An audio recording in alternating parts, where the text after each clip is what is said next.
During the Second World War, Nazi Germany broke ground in many areas of military technology, not least in the development of guided missile systems.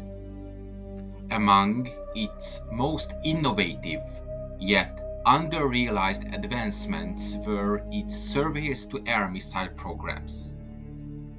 Chief among these were the Wasserfall, the Rheintochter, and the Schmetterling, projects that, if fully realized, could have dramatically altered the trajectory of the Allied strategic bombing campaign over Europe. By the mid-war period, the Luftwaffe was losing its grip on German airspace. The increasing scale and frequency of Allied bombing raids, most notably from the American B-17s, placed immense pressure on Germany's conventional anti-aircraft artillery, which was both resource-intensive and limited in reach. This desperate situation catalyzed interest in more advanced solutions, including guided missiles capable of intercepting high-altitude bombers. Despite early interest, these projects were not given high priority until late in the war, when their potential could no longer be ignored. Had the German military consistently invested in them from the start of the conflict, the air war over Europe might have looked very different. The Wasserfall, or waterfall, was the most advanced of Nazi designs and based heavily on the V-2 ballistic missile platform. Designed by Werner von Braun's team at Peenemünde, the Wasserfall was essentially a scaled-down V-2 adapted for high-speed interception. It measured approximately 8 meters in length and used a liquid-fueled rocket engine. The missile could reach speeds of up to 3,000 kilometers per hour, around Mach 2.7, making it one of the fastest missile concepts of its time. Its range was estimated between 25 and 50 kilometers, and it was designed to engage bomber formations flying at high altitudes. Guidance was intended to be via radio command, relying on optical tracking or ground radar. This missile was to carry a 235 kilogram fragmentation warhead equipped with a proximity fuse designed to detonate near aircraft rather than requiring a direct hit. Although several test launches occurred, the system never reached full deployment. The Wasserfall was designed to be vertically launched from reinforced bunkers or pads and controlled via ground radar or manual radio commands. Although innovative, guidance was a major technical hurdle, especially against large formations of fast-moving aircraft. Love diving deeper into military history? This video is supported by my YouTube members who get exclusive videos weekly, not available anywhere else for their kind support. You can join their ranks easily. Just hit the join button now to get the exclusive videos and much more. Thank you for supporting me. I couldn't be doing it without your help.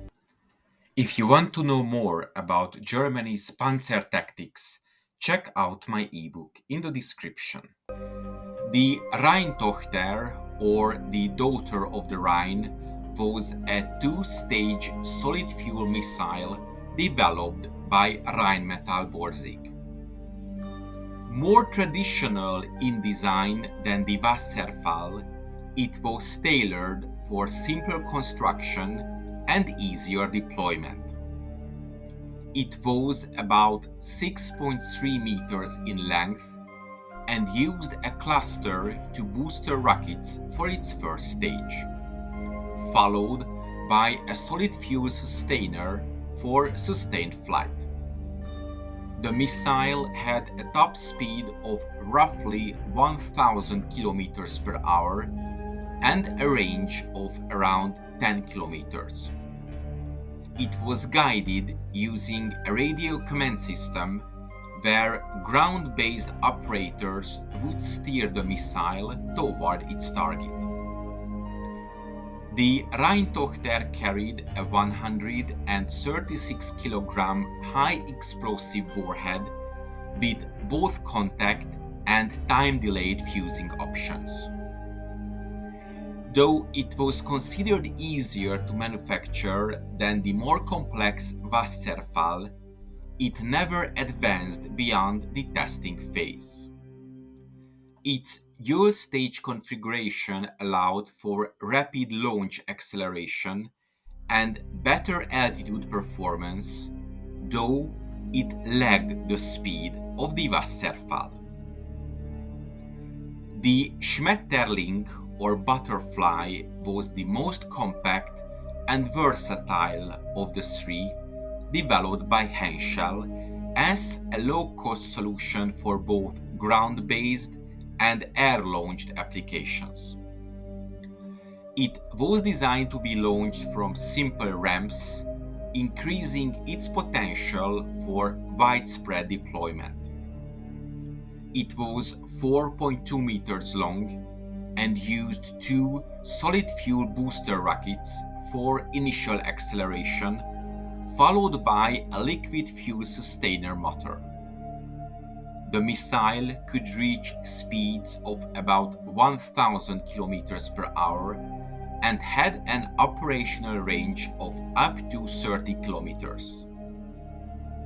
It was guided by a manual radio command system in which a ground operator would visually track the missile and steer it toward enemy bombers using a joystick-like control. The Schmetterling was armed with a 25 kg fragmentation warhead, and plans were made to equip it with a proximity fuse. Although over 3,000 units were ordered and numerous test flights conducted, the program was finally cancelled before deployment due to the deteriorating war situation.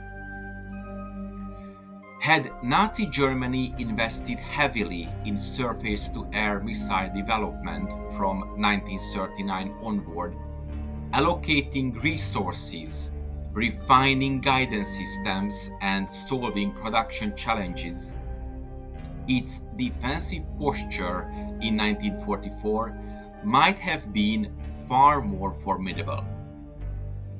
Even limited operational numbers of these rockets could have significantly increased the cost of daylight raids. With the ability to engage bombers at high altitudes, they would have forced tighter formations or lower altitudes, increasing vulnerability to flak and fighters.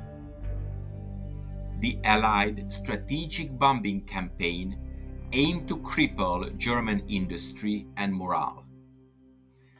A functioning surface-to-air missile network might have slowed the bombing offensive, delaying D-Day preparations and simply prolonging the war.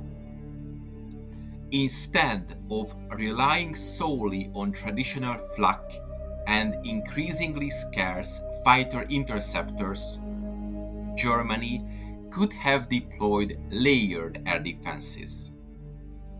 This might have strained Allied bomber groups and led higher aircraft and crew losses. Earlier success in surface-to-air missiles could have redirected German technological focus away from desperate late-war weapons like the V2, instead investing more in defensive sustainability and potentially early anti-missile countermeasures. While the theoretical effectiveness of these systems was high, their actual wartime implementation was plagued by major obstacles. Guidance control difficulties, fuel volatility, production bottlenecks, and the chaos of a crumbling Germany. Furthermore, the Allies had superior radar jamming, electronic countermeasures, and sheer numerical dominance, which might have offset some of the surface-to-air missiles' advantages. The Wasserfall, Rheintochter, and Schmetterling represented the dawn of a new era in air defense, a shift from gun-based systems to missile-guided interception. Though they never reached operational maturity during World War II, their conceptual legacy laid the groundwork for post-war surface-to-air missile systems like the American Nike and Soviet S-25 Berkut. Had Nazi Germany realized the potential of these missiles earlier and consistently pursued them, the air war over Europe in 1944 might have taken a far deadlier turn. Yet, as with so many of Germany's Wunderwaffe projects, they arrived too late, too little, and under the shadow of strategic misdirection. I hope you enjoyed this episode. If you want to support my channel, check out the PayPal donation link in the description or consider becoming a member. To make sure you don't miss my future work, subscribe to my channel please and press the bell notification button. Thank you for watching and see you in the next video.